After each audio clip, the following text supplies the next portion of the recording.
আসসালামু আলাইকুম, কেমন আছেন সবাই? ইতিমধ্যে বাংলাদেশের স্মার্টফোন বাজারে অফিসিয়ালি লঞ্চ হলো Realme C65 4G ফোনটি, যা দুটি ভেরিয়েন্টে পাওয়া যাবে।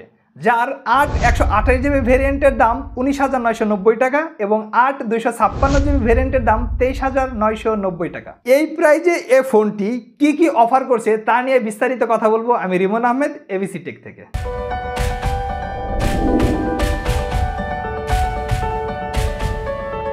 অ্যাজ ইউজুয়াল রিয়েলমির বক্সে যা থাকছে এই বক্সটিতেও তাই আছে। বক্সে রয়েছে ইউজার ম্যানুয়াল, একটি sim ejector pin, TPU transparent case, type A to type C charging cable এবং 45 ওয়াটের একটি অ্যাডাপ্টার এবং সর্বশেষ এই ফোনটি। সত্যি বলতে ফোনটির আউটলুকস বেশ সুন্দর। গতানুগতিক রিয়েলমির ডিজাইন থেকে এবার তারা বেরিয়ে এসেছে। যদিও ডিজাইনটি পরিচিত মনে হয়, জাস্ট রিয়েলমির এ নামটি রিমুভ করে দিলেই হয়ে গেল।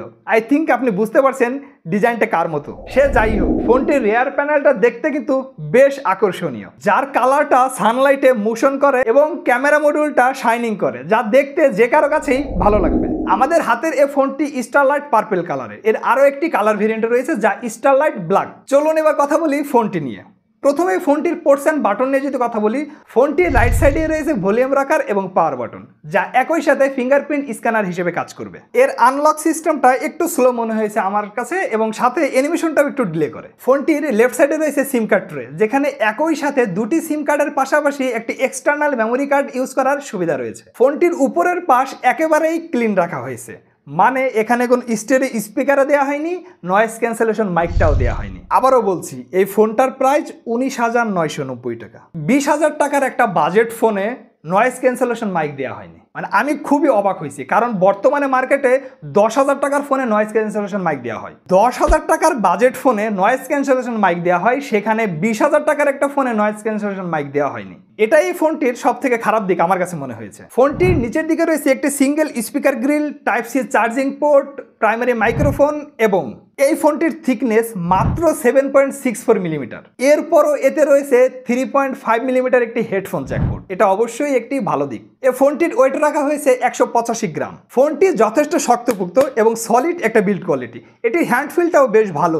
ফোনটিতে রয়েছে 90 হার্জ রিফ্রেশ রেটের 6.67 ইঞ্চের একটি এইচডি প্লাস ডিসপ্লে, যেটিতে তারা দাবি করছে লং টাইম ইউজেও চোখের কোনো ক্ষতি হবে না। ফোনটির ব্রাইটনেস এতটাই কম করা যায় যে অন্ধকারে ইউজ করার সময় এর আলো চোখে লাগে না। ফোনটির রেজুলেশন 720x1604 পিক্সেলস এবং পিপিআই ডেন্সিটি 264। ফোনটির ব্রাইটনেস ইনডোরে ঠিকঠাক লাগলেও আউটডোর ইউজ করার সময় একটু প্রবলেম ফেস করেছি। ডিসপ্লের চিন আর বেজেলের সবকিছু মেনে নেওয়া গেলেও এর নিচের অর্থাৎ লোয়ার চিনটা একটু বেশি মোটা মনে হয়েছে আমার কাছে। এটা আর একটু ন্যারো রাখতে পারতো। সবকিছু মেনে নিলাম, কিন্তু 20 থেকে 24,000 টাকা দামের একটি ফোনে আইপিএস এলসিডি প্যানেল এটা কোনোভাবে মেনে নিতে পারছি না। অ্যামুলেড না হোক, অন্তত ফুল এইচডি প্লাস দেওয়া উচিত ছিল। আশা করছি এই ব্যাপারগুলো নেক্সট ফোন লঞ্চ করার আগে কোম্পানিগুলো মাথায় রাখবে। ফোনটির রিয়ার প্যানেল দেখে 3টি ক্যামেরা মনে হলেও এখানে মূলত রয়েছে 2টি ক্যামেরা, যার মেইন ক্যামেরা 50 মেগাপিক্সেল এবং অন্যটি 2 মেগাপিক্সেলের ডেপথ সেন্সর। এবার যদি ক্যামেরার পারফরমেন্স নিয়ে কথা বলি, প্রপার সানলাইটে এর রেয়ার ক্যামেরা দিয়ে তোলা ছবির পারফরমেন্স ছিল মোটামুটি ভালো আলোতে বেশ ভালো ছবি দিচ্ছিল। ছবিতে শার্পনেস, ডিটেলস মোটামুটি ভালোই ছিল, তবে কালারটা একটু বুস্ট করে। এটা সাধারণত সবাই বেশি পছন্দ করে, কালার বুস্ট করাটা। ফোনটির রিয়ার ক্যামেরা দিয়ে ছবি তোলার সময় যদি 50 মেগাপিক্সেল সিলেক্ট করে ছবি তোলেন তাহলে আরও বেটার রেজাল্ট পাওয়া যাচ্ছিল। রিয়ার ক্যামেরার পোর্ট্রেট মোড দিয়ে তোলার ছবির পারফরমেন্সও মোটামুটি ভালোই ছিল। এজ ডিটেকশন ঠিকঠাক ছিল, তবে ডাইনামিক রেঞ্জটা কিছুটা মিসম্যাচ করে। রিয়ার ক্যামেরা দিয়ে লো লাইটে ছবি তোলার সময় ছবিতে ডিটেলের বেশ ঘাটতি লক্ষ্য করেছি। 2 মেগাপিক্সেলের ডেপথ সেন্সরের ছবির রেজাল্ট ছিল এভারেজ। রিয়ার ক্যামেরা দিয়ে সর্বোচ্চ 1080p 30 fps ভিডিও রেকর্ড করা যাবে। রিয়ার ক্যামেরাতে না থাকায় এর ভিডিও কোয়ালিটি তেমন ভালো ছিল না, অর্থাৎ ভিডিওতে কোনো স্টেবিলিটি ছিল না। খুব বেশি প্রয়োজন না হলে এটি দিয়ে ভিডিও না করাই ভালো হবে আমি মনে করি। এর ফ্রন্টে রয়েছে 8 মেগাপিক্সেলের একটি সেলফি ক্যামেরা, যার পারফরমেন্স মোটামুটি ভালোই বলা যায়। ভালো আলোতে বেশ ভালো ছবি দিচ্ছিল, ছবিতে শার্পনেস, ডিটেলস মোটামুটি ভালোই ছিল। পোর্ট্রেট মুডটাও বেশ ভালোভাবে কাজ করছিল, যা প্রশংসনীয়। ফ্রন্ট ক্যামেরা দিয়েও সর্বোচ্চ 1080p 30 fps ভিডিও শুট করা যাবে। এবার আসি ফোনটির পারফরমেন্স সেকশনে। ফোনটি রান করার জন্য এতে ব্যবহার করা হয়েছে লেটেস্ট অ্যান্ড্রয়েড ভার্সন 14 এবং রিয়েলমি UI 5। রিয়েলমির UI বেশ ইউজার ফ্রেন্ডলি বলা চলে, তবে এই ফোনটিতে বেশ কিছু আননেসেসারি অ্যাপ্লিকেশন রয়েছে, তবে আপনি চাইলে সেগুলো আনইনস্টল করে নিতে পারবেন। প্রসেসর হিসেবে ফোনটিতে ব্যবহার করা হয়েছে মিডিয়াটেক হেলিও G85 প্রসেসর, যা মূলত 12 ন্যানোমিটারে বিল্ড করা একটি অক্টাকোর চিপসেট এবং জিপিইউ হিসেবে রয়েছে মালি G52 এবং MC2।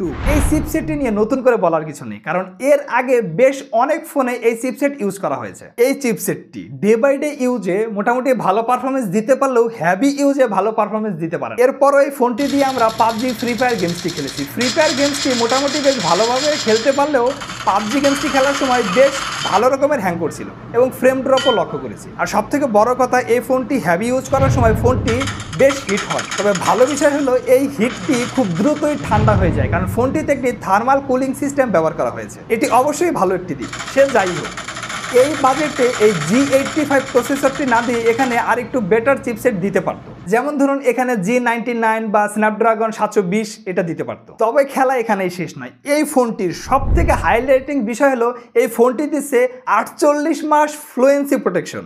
অর্থাৎ এই ফোনটি নতুন অবস্থায় যেরকম পারফরমেন্স দিবে 48 মাস পর্যন্ত ঠিক সেম পারফরমেন্স দিবে বলে রিয়েলমি দাবি করছে। তবে ফোনটি যেহেতু নতুন লঞ্চ হয়েছে, এখন এটি বলা যাবে না, সময় বলে দিবে রিয়েলমির দাবি কতটা যুক্তিযুক্ত। এছাড়াও ফোনটিতে রয়েছে 30টির বেশি AI সেন্সর, যার মাধ্যমে আপনি হাত এবং চোখের ইশারায় কাজ করতে পারবেন। এগুলো আপনি কাস্টমাইজ করেও নিতে পারবেন। ফোনটির বটমে একটি সিঙ্গেল স্পিকার গ্রিল রয়েছে। এর সাউন্ড বেশ লাউড এবং ডিস্টরশনও তেমন লক্ষ্য পায়নি। তবে এই বাজেটে একটি স্টেরিও স্পিকার আশা করতেই পারি। এই ফোনটিতে দেওয়া রয়েছে ম্যাসিভ 5000 mAh এর একটি ব্যাটারি, যার রেগুলার ইউজে 1.5 দিনের মতো অনায়াসে ব্যাকআপ দেবে এবং হ্যাভি ইউজ করলে 1 দিন বা তার একটু কম ব্যাকআপ পাওয়া যাবে। তবে এই ব্যাটারিটি চার্জ করার জন্য এর বক্সে রয়েছে 45 ওয়াটের একটি ফাস্ট চার্জার, যা সত্যিই প্রশংসনীয়। ও আরেকটা বিষয় বলা হয়নি, এই ফোনটিতে রয়েছে IP54 water and dust resistance, যা ধুলাবালি এবং বৃষ্টির ছিটাফোঁটা পানি থেকে আপনার এই ফোনটিকে প্রোটেক্ট করবে এবং আপনার হাতেও যদি পানি থাকে সেটাতেও আপনি এটি টাচ করতে পারবেন, কোনো প্রবলেম হবে না। আচ্ছা, এবার যদি বলি এই ফোনটি আসলে কাদের জন্য পারফেক্ট, তাহলে আমি বলবো আপনি যদি দেখতে সুন্দর, লং টাইম ইউজ করা যাবে এবং যার ক্যামেরা পারফরমেন্স মোটামুটি ভালো হবে এবং অবশ্যই ব্যাটারি ব্যাকআপ ভালো দেয় এমন একটি ফোন চান, তাহলে আপনি এই ফোনটি নিতে পারেন। তবে আপনি যদি গেমার হন অথবা হ্যাভি ইউজার হন, তাহলে আপনার জন্য এই ফোনটি না। আপনার জন্য বাজারে আরও অনেক ফোন রয়েছে এই বাজেটে, আপনি সেগুলো দেখতে পারেন। আজকের ভিডিও এ পর্যন্তই। রিয়েলমি C65 এই ফোনটি আপনাদের কাছে কেমন লেগেছে অবশ্যই কমেন্ট করে জানাবেন। দেখা হবে পরবর্তীতে অন্য কোনো ভিডিওতে। সে পর্যন্ত সবাই ভালো থাকবেন। আল্লাহ হাফেজ।